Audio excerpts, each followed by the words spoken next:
Hey guys, today we are going to discuss a very interesting and very important topic. What is the difference between distance and displacement? Okay, so before going into details, we should understand the basic terms. That means what exactly is distance, and same is for displacement. Only then we can understand the concept along with the day to day life examples.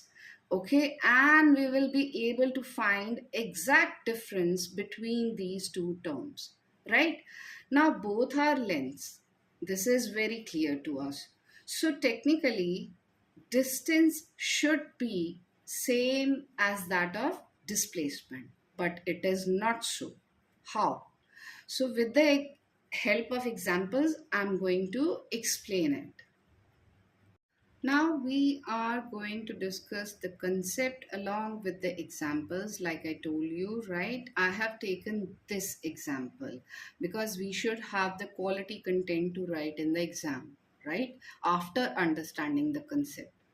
Now there is a person who is standing at position A and he has to reach position B, and he has followed this path: A to C, C to D, D to E, and E to B, right?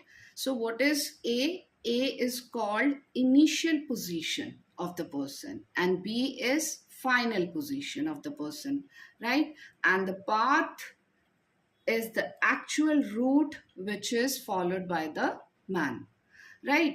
Now in this example, what is the distance and what is the displacement?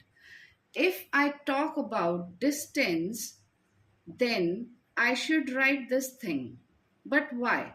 I'm writing distance as AC plus CD plus DE plus EB.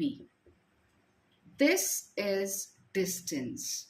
Okay, that means the actual path which is followed by the person, right?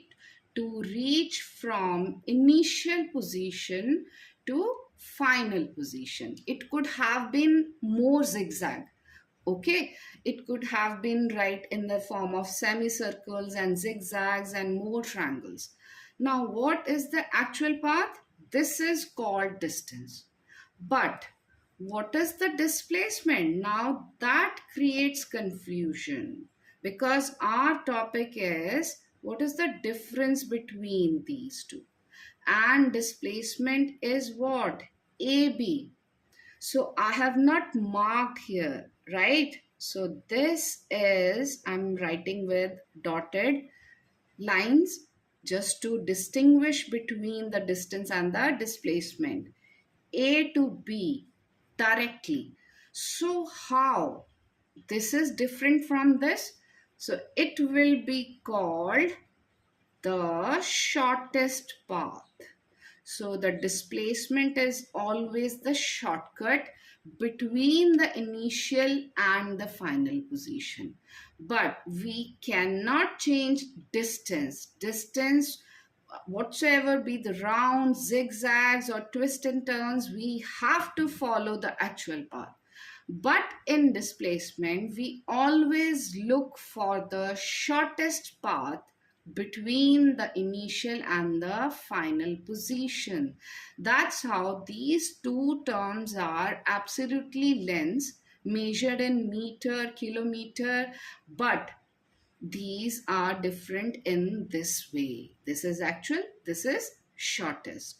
Now, what will you write in the exam? The quality content, the standard one, with the help of which you can grab full marks.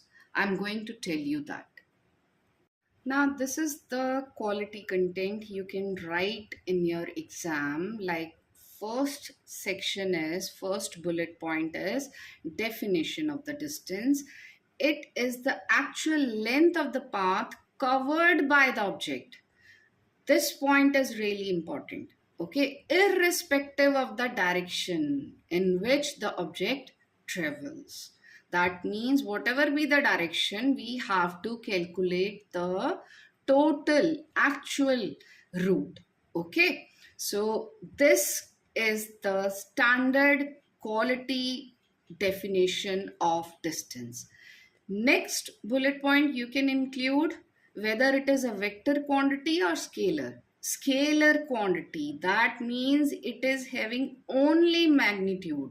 No direction is mentioned. Like for example, a car is moving. Here I have taken an example. A car moves 45 kilometers from home to bus stand. But which direction is followed, it is not mentioned. We are only worried about the actual path length. Okay, so it is not mentioning it, the car goes to north, then take a left, and then right. No, nothing is mentioned, only the magnitude is there.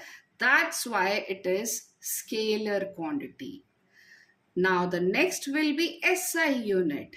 So make sure that all the letters are in lowercase. Okay, meter is the SI unit, standard unit of distance. An example, you can write the shortest one, this one, or even you can go for the initial one with the help of which I explained the concept. That is really good example. In single example, you will be showing the difference between distance and displacement, right? So this was regarding distance. Now let us read about displacement. Now this is displacement. First of all, again, the first bullet point is the standard definition, which is it is the shortest distance. That means straight line path between the initial and the final position of the object along with direction. This last part is really essential to write. Okay, along with direction. That's why it is called vector quantity, because there is magnitude as well as direction is also mentioned. That's how we conclude that which one is the shortest path, right? With the help of direction. Like in example, a body moves 45 kilometer in the east direction. Okay, so 45 is magnitude, numeral is given, unit is there, but the direction is also there. So do not forget to write this thing in the definition. Then the vector quantity, again the SI unit is same because both are lengths, right? So this was all about distance and displacement. I explained the concept along with the examples and the quality content to write in exam. I hope everything is very clear to you. Thank you so much for watching. Take care. Bye bye.